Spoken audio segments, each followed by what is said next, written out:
Unmapping Heteronormativity, Queering Death Through Art Practice by Devin West. The definition of a thread is a filament, or a group of filaments twisted together, or a filamentous length formed by spinning and twisting short textile fibers into a continuous strand. A thread can function in tension, suspension, or disruption, to stitch, weave, or embed.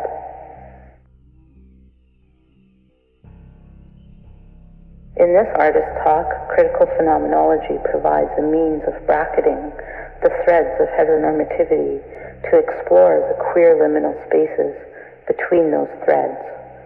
Since the beginning of COVID, I have been thinking a great deal about the complicated identities of my paternal grandmother.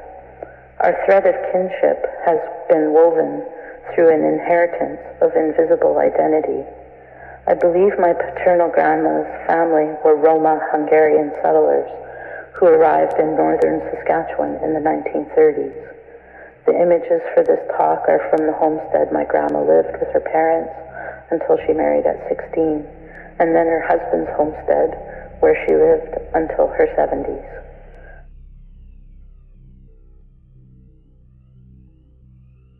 My grandma lived entirely within a 10-kilometer radius of her homestead, like the radius many of us have been living during COVID restrictions.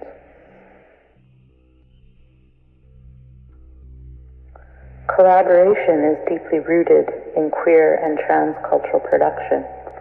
For this project, I collaborated with Devin West, who recorded the footage of my grandma's homes and their remains, and Kits Willman threaded these images together with images of my installation art practice. As I worked through my cultural studies dissertation on queer and trans social death and the invisible cultural grief it produces, I began collaborating with my classmate Hannah Berger-Luviano on a series of letters documenting my artistic and thinking process. The first letter was in conversation with my rural trans and queer perspective at the intersection of class and race. Here is a reading of the first letter.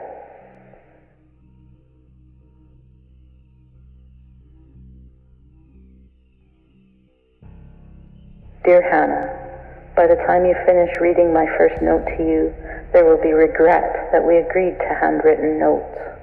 Evidence of not learning written language and a delay in penmanship skills until I was 12. Further bad habits reinforced by a career in carpentry. No one has ever commented on the femininity of my writing, but many have asked what 10-year-old boy wrote my words. I can't quite recall the context of your note writing agreement, but I'm taking this opportunity to organize my thoughts with the only peer I have in our cultural studies cohort. I am organizing my dissertation into 3 blueprint plan views, or perspectives of inquiry, to structurally queer the Queen's expected formatting. The top view, the Queen's view, will be organized into anticipated regulated chapters for lit review, theory, methods, so on. The veneer of a dissertation, an orthographic view. Carpenters know blueprints are the only common form of communication across building construction disciplines. Architects and structural engineers communicate with general contractors, who are usually carpenters. These carpenters then communicate with plumbers, electricians, drywallers, painters, masons, safety managers, city planners, and building code inspectors. All use blueprints to translate building code into physical space.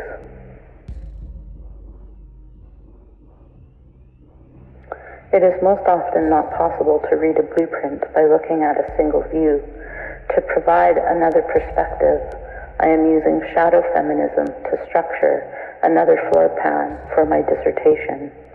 In The Queer Art of Failure, Halberstam talks about shadow feminism as radical acts of passivity to turn the violence of oppressive systems back upon themselves like a funhouse mirror, Queens.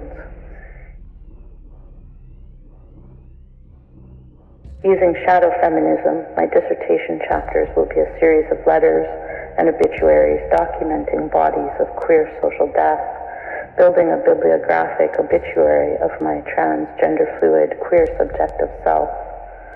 This second perspective is what carpenters and other blueprint translators call a cutting plane, a perspective cut through the interior of an object to give an inside view in detail from a specific desired standpoint.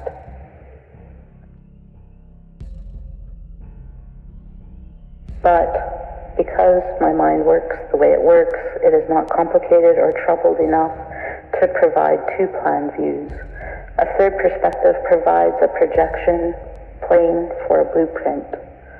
Well-planned building construction also considers desire lines, the invisible lines human habit and intuition carve into architecture spatially through common repetition.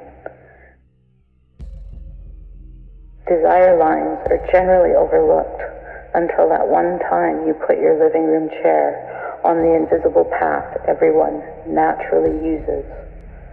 This invisible and forgotten perspective is my concept of trapline feminism. Desire lines are the obscure prints I track within shadow feminism. Trapline feminism serves to trace the red thread of death, binding posthumanism to our relationship with death, always close, nearby.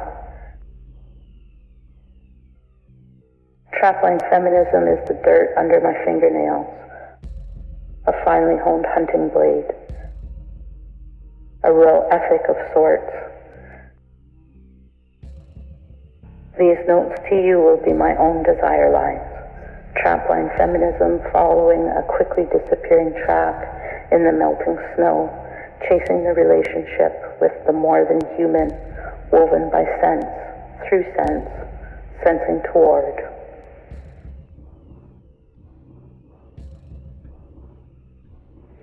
Let us begin with listening as a way of seeing.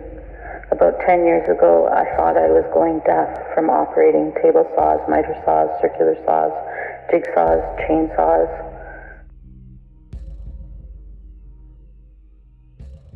My ears longed for peace when they vibrated at the pitch and frequency of all those blades, drowning out external sounds like human voices. After extensive testing, an audiologist asked if I had grown up in the far north because my hearing was too pristine for my urban age. My rural ears were compensating for constant urban sound levels.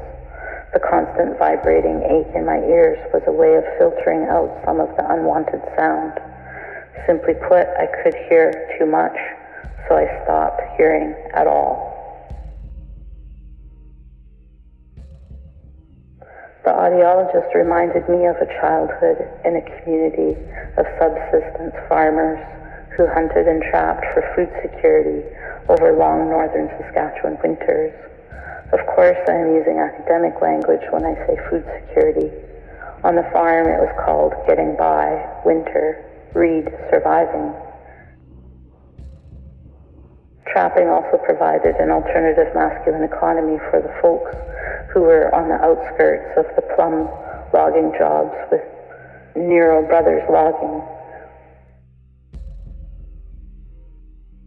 Women tanned hides, cleaned the blood of fresh kills, guarded family sausage recipes, made use of every scrap, and of course fed the hunters the meat they thought they alone conquered. Always the help of hunters and trappers, there was no economy for women.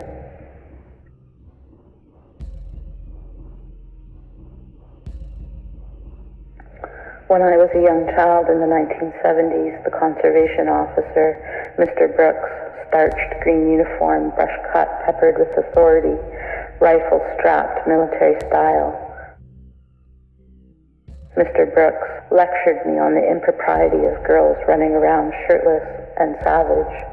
My early disregard and budding suspicion of authority and brush cuts enraged Mr. Brooks as I sped away, shirtless and savage, on my bicycle to my child labor of clearing the broken land of roots and rocks. One day we will talk about narratives of racism adjacent through patriarchal mechanisms of domestic slavery and child labor. For now, I'm not sure when I started trapping, but it was in spite and retaliation of Mr. Brooks. It was also, in part, the less misogynist lone wolf trappers still willing to pass their skills along to me. Looking back, I now know or suspect most of these trappers were Métis, but no one talked about those things in the 70s. These trappers shared their skills with my own trapline. Feminism began to track in the snow, locating desire lines along the way, somewhere in the bush of northern Saskatchewan. The first things these trappers taught me was how to listen without seeing and how to see without listening. These notes to you will be a cutting plane between the letters and obituaries, the chapters between chapters, breadcrumbs on the trapline to find my way home. Devin.